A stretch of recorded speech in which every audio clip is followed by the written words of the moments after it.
During the Second World War, London took one heck of a beating. But some people saw this as an opportunity. The war gave the London County Council new insights into the way people used the city. And this in turn gave them ideas for the way the city could be rebuilt when the time came. It was a chance to solve the problems that had arisen as the city had grown, the lack of green spaces, the congestion on the roads, the overcrowded slums. So they drew up the County of London Plan in 1943. Now, railways were a matter of some concern. It was the opinion of the London County Council that the surface railways were ugly and got in the way, particularly south of the river where they were largely on viaducts. In 1933, much of London's public transport had fallen under the control of the London Passenger Transport Board, better known as London Transport, which made large-scale planning a lot easier. And plan they did. The basic aim was to eliminate surface railways in central London altogether by digging new deep-level tunnels large enough to hold mainline trains. They also planned to demolish London Bridge Station, Cannon Street, Blackfriars, and Holborn Viaduct. Of course, Holborn Viaduct would later be closed down anyway, but that's a whole other story. All this, in turn, would allow them to remove the railway bridges across the river, which they figured would maximise the river's potential as a transport link in its own right. This map shows some of the proposals, and it's mightily interesting. It not only shows the lines themselves, but where they directly connect with the main lines. That part is key. These wouldn't have been underground lines as we think of them, but main lines below the city.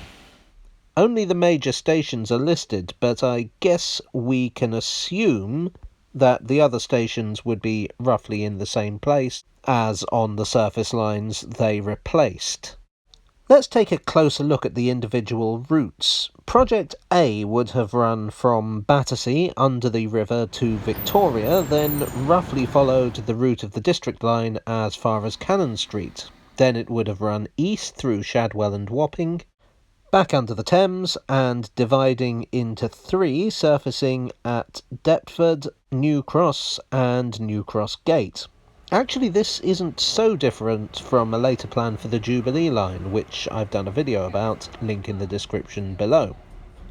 One interesting fact is that unlike the plans for the Jubilee line and the much later Overground, this wasn't going to use the East London Line's tunnel under the Thames. Project B was much smaller in scope. It would have gone under at South Bermondsey, then up through London Bridge to Waterloo, crossing beneath the river to Charing Cross. Here it would again follow the district route to Cannon Street, then once again burrow under the river to London Bridge, where it would meet itself.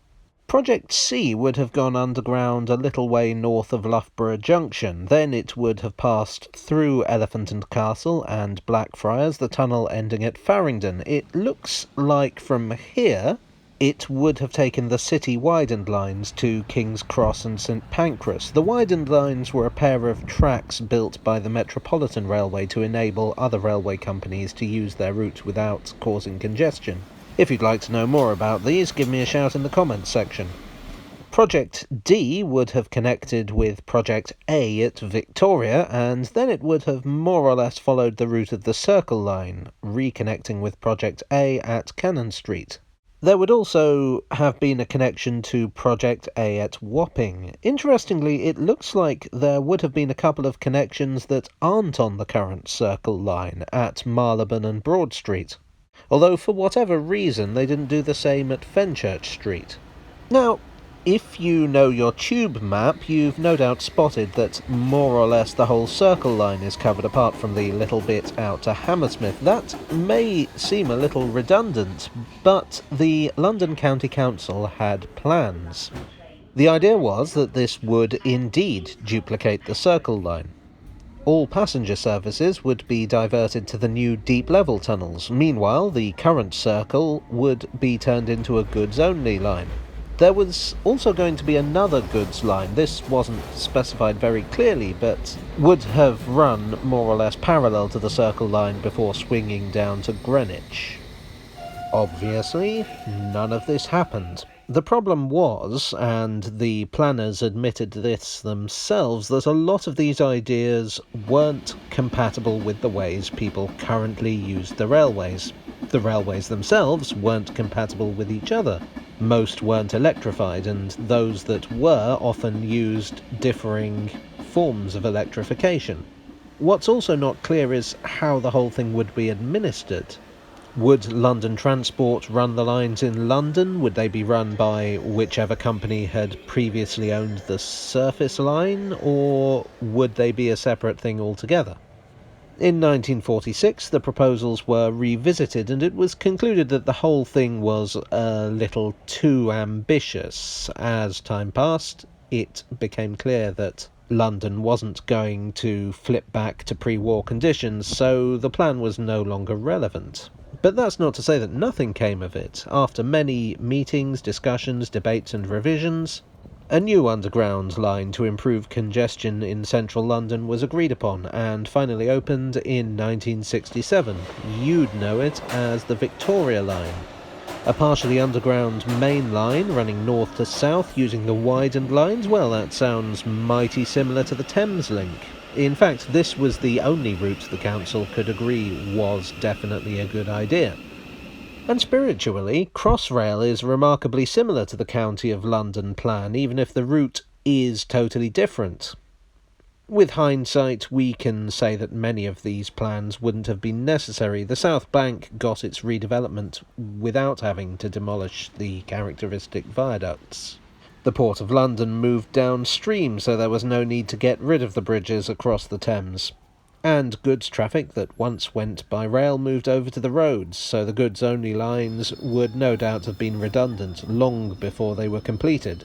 That being said, in our modern era, when we're looking to cut pollution and still aiming to reduce congestion, I wonder if a central London freight line is such a bad idea. This is all very theoretical. There's much that's unclear and a lot of question marks over how practical all of this was and how it would have been implemented, but it's fun to speculate. Hi all, I hope you enjoyed this purely theoretical tale from the tube. If you did, please hit like, subscribe if you haven't already, and share if you so desire. So what do you think? Would this have been a white elephant, or was it a missed opportunity? Would you like to know more about the different stages of development before we got our Victoria Line?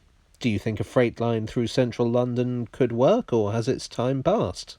Let me know in the comments section, and I'll see you again very soon for another tale from the tube.